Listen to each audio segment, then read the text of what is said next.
সব বন্ধুরা আবার একটা নতুন ব্লগ ভিডিও নিয়ে চলে এসেছি। আজকে চলে এসেছি কিন্তু পূর্ব রামনাথপুরে। এখানে সরস্বতী মিউজিক তার ফুল সেট আপ নিয়ে চলে এসেছে। কিরম কি রেজাল্ট করে বাজায় দেখাবো সবই। সামনে রয়েছে সরস্বতী মিউজিক, সে দেখতে পাচ্ছ। এখানে দেখতে পাচ্ছ সরস্বতী মিউজিকের বেস, 2 এর বেস 8 পিস আর 4 এর মিড 4 পিস। তো চলো সরাসরি টেস্টিং ভিডিও দেখাই। এই মন্দিরে কিন্তু আজ মা পুজো তো হবে, দেখতে পাচ্ছ কত সুন্দর করে সাজিয়েছে। আর হ্যাঁ বন্ধুরা, এই মন্দিরে কিন্তু একটা বিশেষত্ব ব্যাপার আছে। একই মন্দিরে কিন্তু দুটো পুজো হয়। আজ একটা পুজো হচ্ছে, শনিবারে কিন্তু একটা পুজো হবে, দেখতে পাচ্ছ। আর সেই সামনে কিন্তু সেইখানে রয়েছে Saraswati music.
Saraswati music pro Radhanagar से कुछ लोग हमें बदनाम करना चाहते हैं, पर उन्हें क्या पता लोग हमें बदनामी में भी चाहते हैं।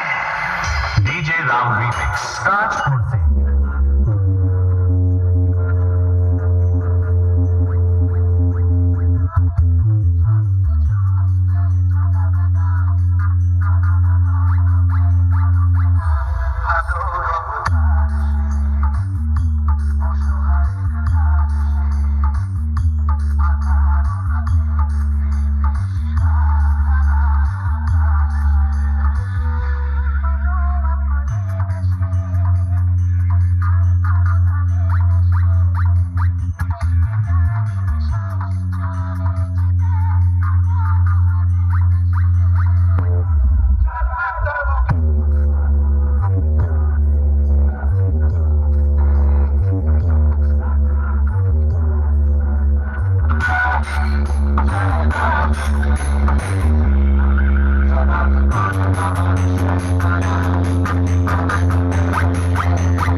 सरस्वती म्यूजिक प्रो राधानगर से तुम्हें बहुत मौके दे चुका हूँ, अब मेरे चौके का इंतजार करो। डीजे राम रीमिक्स ताजपुर से।